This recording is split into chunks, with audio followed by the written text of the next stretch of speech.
For 1,000 years, kings and queens of Europe had absolute power. But absolute power corrupts absolutely. Greed, revenge, sex, madness, witchcraft, murder. Every monarch had their royal secrets.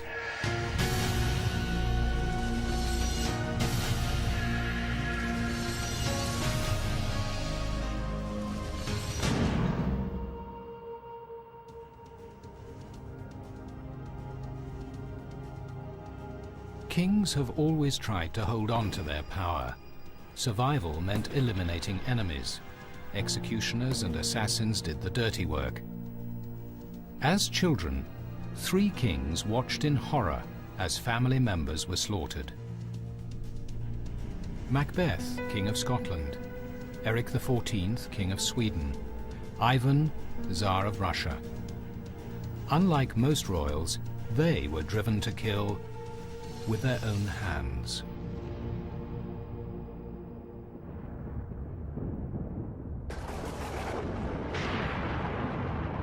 A savage storm over Moscow. The year is 1530. A ruler has been born under a bad sign. It was the first of many omens plaguing the monarch who would bring Russia 40 years of torture and death. The slaughter the man unleashed earned him an unforgettable name: Ivan the Terrible.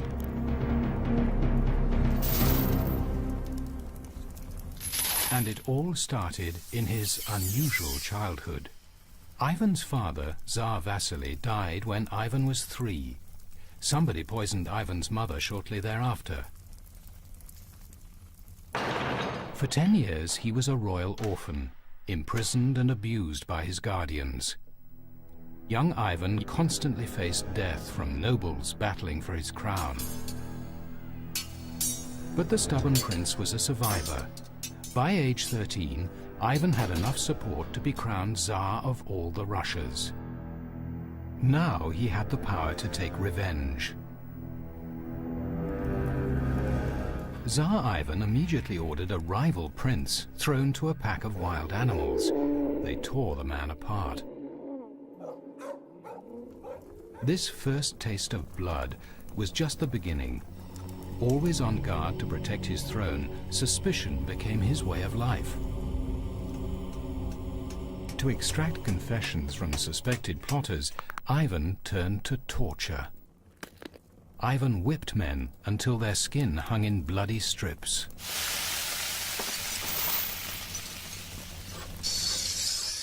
Red-hot pincers probed their wounds. But the worst was saved for last.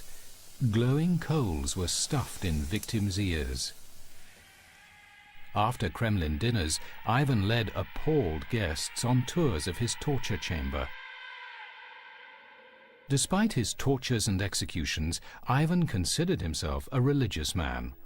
Religious leaders built a great cathedral in honor of the young Tsar, cementing his lifelong relationship with the Orthodox Church. So after stressful periods of brutal bloodletting, a pious Ivan retreated into monasteries to pray.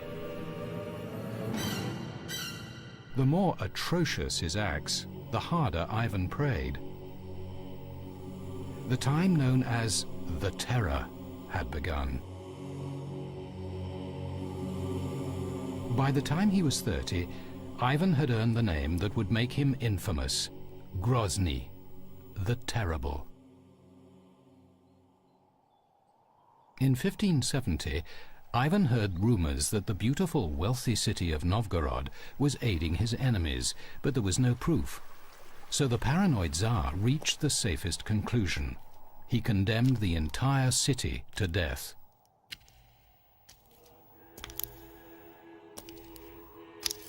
Ivan traveled to Novgorod to personally end the rumored treachery.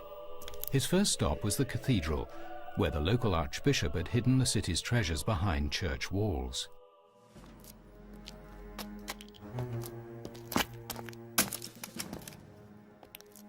Ivan searched for the booty. With his favorite iron rod, the Tsar probed stonework to find hollow hiding places. Ivan found the treasure and removed 300 wagon loads of gold and jewels. The religious Ivan stopped short of killing the archbishop. Instead, he humiliated him and drove him out of town. The archbishop was lucky. Others were not. When the church bell ringer rang his bell too loudly, Ivan had the man's tongue cut out.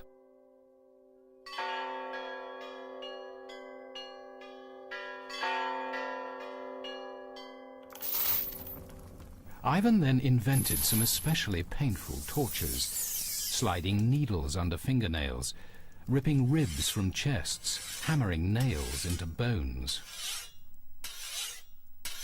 The carnage escalated.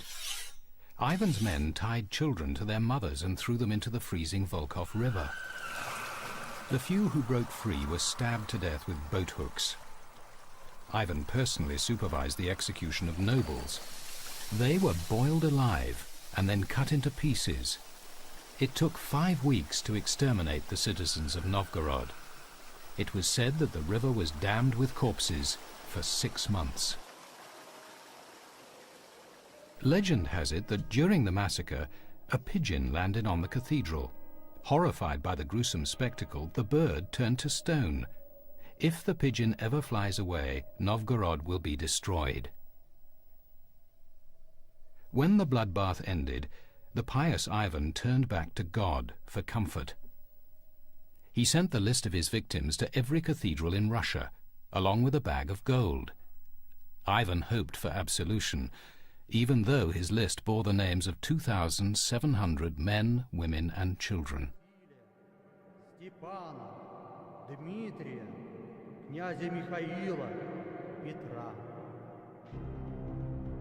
After Novgorod, Ivan's descent into paranoia and violence accelerated.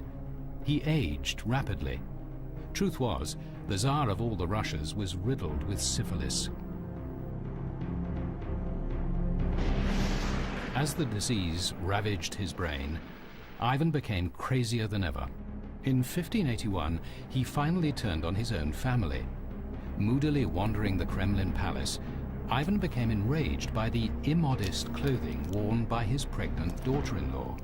He kicked her in the stomach, causing her to miscarry his grandson, his future heir. As his rage increased, he struck his son with his iron rod. The young prince collapsed, blood pouring from his head. Desperately, Ivan tried to stop the bleeding with his fingers. He wept uncontrollably and begged God's forgiveness. Perhaps God had had enough. 4 days later, the prince was dead. In these 2 outbursts, Ivan had wiped out the future of his dynasty. His life of torture and mass murder had made Ivan a broken man. He turned to astrology. Since a terrible storm had heralded his birth, Ivan felt another cataclysm would precede his death. In 1584, Ivan saw the tail of a comet in the shape of a cross between 2 cathedrals. The comet convinced him his death was coming. He summoned 60 of Europe's greatest astrologers to predict the date of his death. They forecast the 18th of March. Ivan ordered all the churches to pray for him. The morning of the 18th arrived, but Ivan felt fine. Believing the astrologers lied to him, he sentenced them to death. That evening, Ivan began to set up pieces for a chess game. Suddenly, he collapsed. In an instant, Ivan, Tsar of all the Russias, was dead. The astrologers had been right.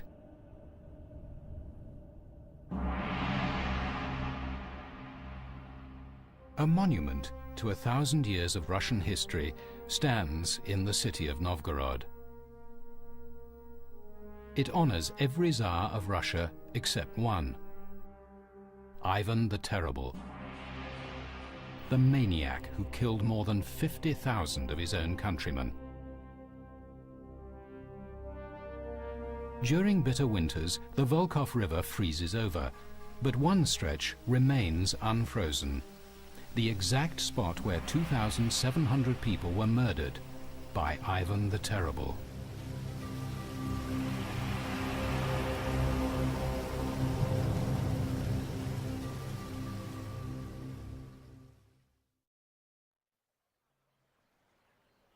At the same time Ivan was wreaking havoc across Russia, the Renaissance was in full flower 800 miles away in the Swedish court of King Erik XIV.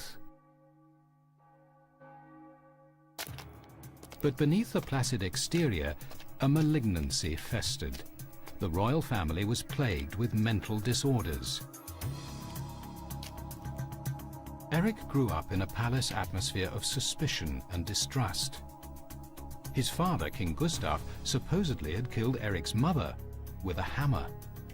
Erik also faced a tense rivalry with younger brother John. Resentful he'd never be king, John lurked, a shadow over Erik's life.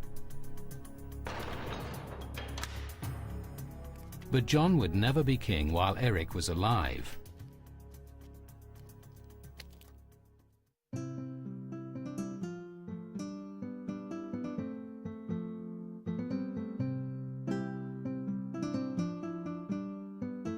The Renaissance king had brought his country out of the Dark Ages. Erik had visions of Sweden as a great power. First, he had to marry and produce an heir. If his plan worked, he would be King Erik of England. His great scheme was destined to fail. He set his sights on Queen Elizabeth I. Elizabeth politely refused his proposal. The rejection triggered an obsession in Erik. He bombarded Elizabeth with letters and sent her his portrait.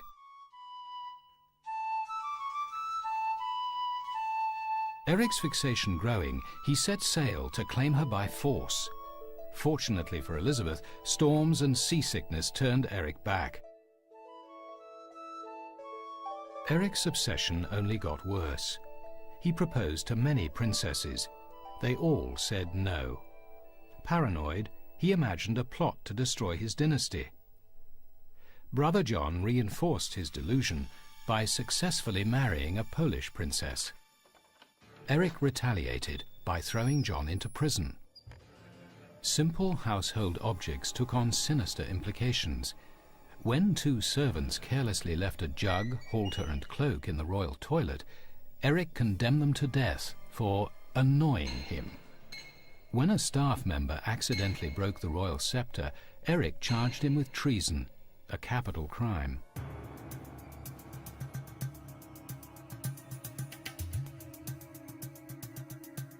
Howling voices haunted the king's head. Convinced they were demons planted by rivals, Erik consulted astrologers to uncover their plot. They told him he would lose his throne to a light-haired man, and fueled Erik's paranoia. Erik panicked and jailed 5 loyal nobles. He called Parliament into session to decide their fate. But many nobles, fearful of Erik's mental state, stayed away from the meeting. Erik saw this as treachery. At the meeting, Erik lost his prepared speech. He had to improvise. As he stammered, he imagined his audience laughing at him. He ran away to his castle to brood.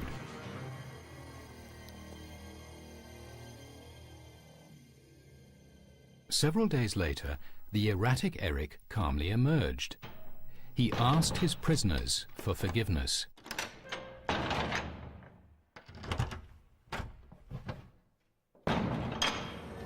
But 2 hours later, a paranoid rage gripped him again.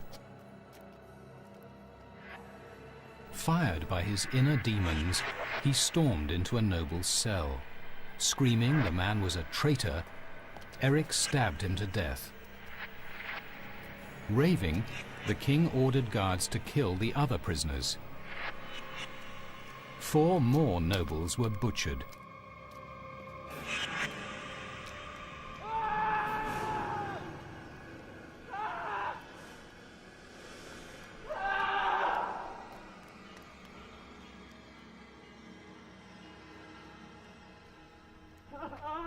When his closest advisor ran after Eric to subdue him, Eric shouted, "Spear the rogue!" Unquestioning guards hacked the old man to death.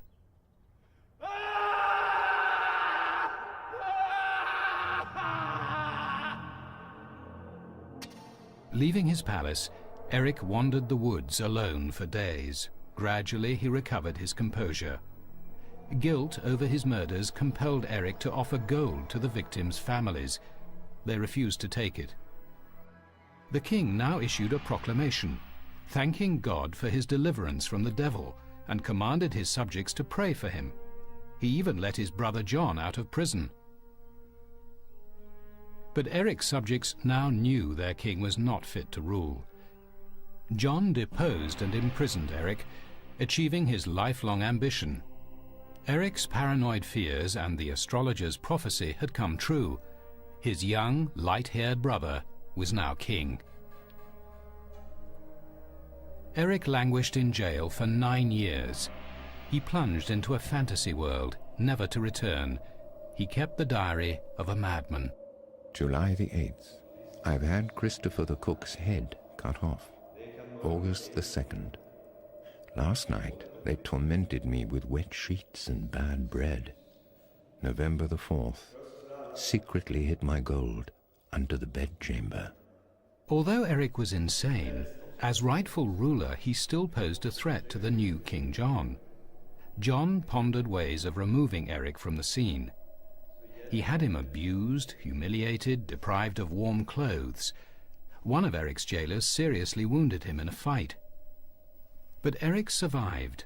Frustrated, King John considered more efficient ways to get rid of his older brother: strangulation, or slashing his wrists and bleeding him. Finally, advisors provided a method that would leave no trace. On the evening of February the 26th, 1577, Eric was given a bowl of pea soup for dinner. It was to be his last meal. By the morning, he was dead. An official statement announced he died of natural causes. In the 1950s, analysis of Eric's remains revealed the truth. His younger brother had murdered him. Eric's pea soup had been laced with arsenic. Eric's first diary entry in the last year of his life had proved to be prophetic. King Eric's unhappiest year.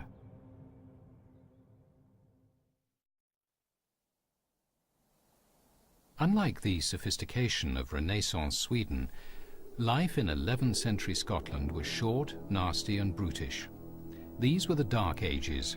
Savagery ruled a bleak, chaotic land. Clan fought clan and kings ruled by the sword. This brutal world was home of another troubled monarch, Macbeth.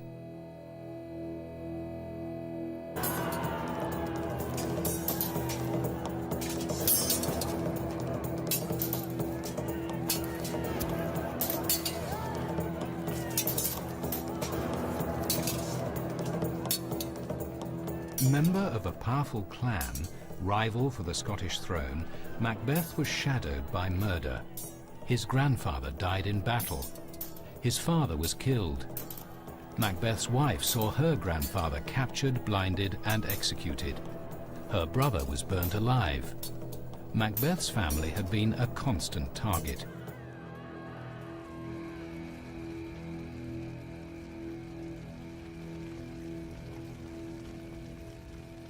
Macbeth blamed the bloody mayhem on the King of Scotland, Duncan I. He reasoned that killing Duncan would both avenge his family's murders and gain him the throne.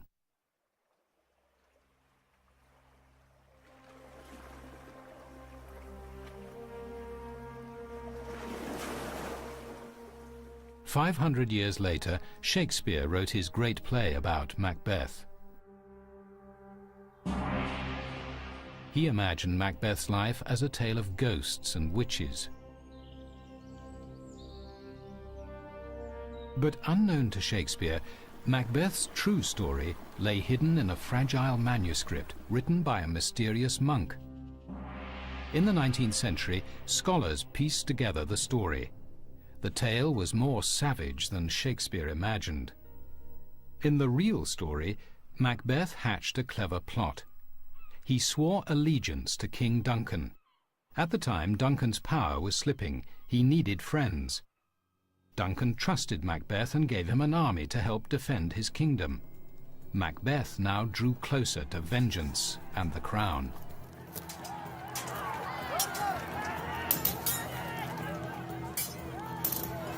Macbeth's moment arrived on August the 14th, 1040. Surprising King Duncan, Macbeth turned on him in a bloody ambush. In the heat of the attack, Macbeth pitilessly cut Duncan down. The mortally wounded king lay on the battlefield, left to die.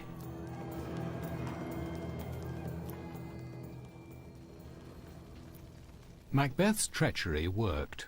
He crowned himself King of Scotland. He had avenged his family's murder. The next 10 years were the most peaceful Scotland had ever known. But a guilty conscience and fear of retaliation haunted Macbeth. Murdering a king was a mortal sin. His killer instinct faltered. Being king wasn't enough to quiet Macbeth's unease. Macbeth turned to God for solace. He travelled to Rome to seek forgiveness. In 1050, Macbeth did public penance, throwing gold coins to the poor. He asked Pope Leo IX for absolution. The Pope gave it. But if the Pope forgave Macbeth, Duncan's son, Malcolm, did not. Trouble was brewing back in Scotland. Malcolm was a powerful clan chieftain. He wanted his family's crown back, and he wanted revenge for his father.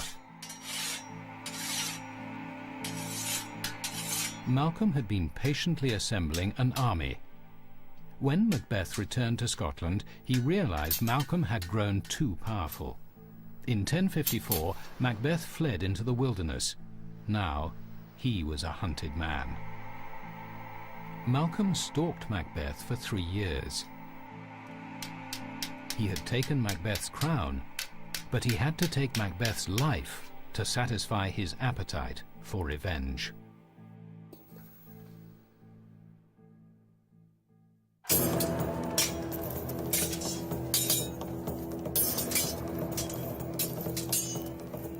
Finally, at the village of Lumfannon, deep in the Highlands, Malcolm caught up with his quarry. Now it was Macbeth's turn to fall to the blade of a man who would be king.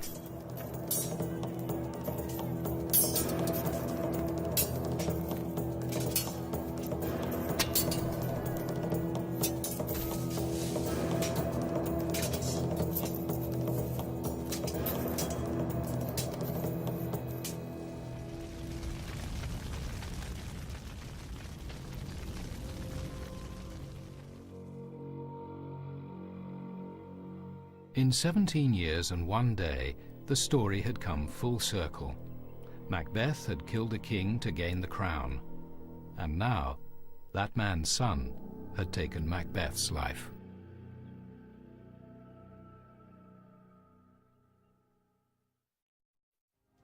Macbeth, King of Scotland. Eric XIV, King of Sweden. Ivan the Terrible, Tsar of all the Russias. 3 murdering royals who took life with their own hands. The divine right of kings had given them power over their own subjects, but even they had gone too far. The price of murder turned out to be their own misery and death. Those who live by the sword must die by the sword, even kings.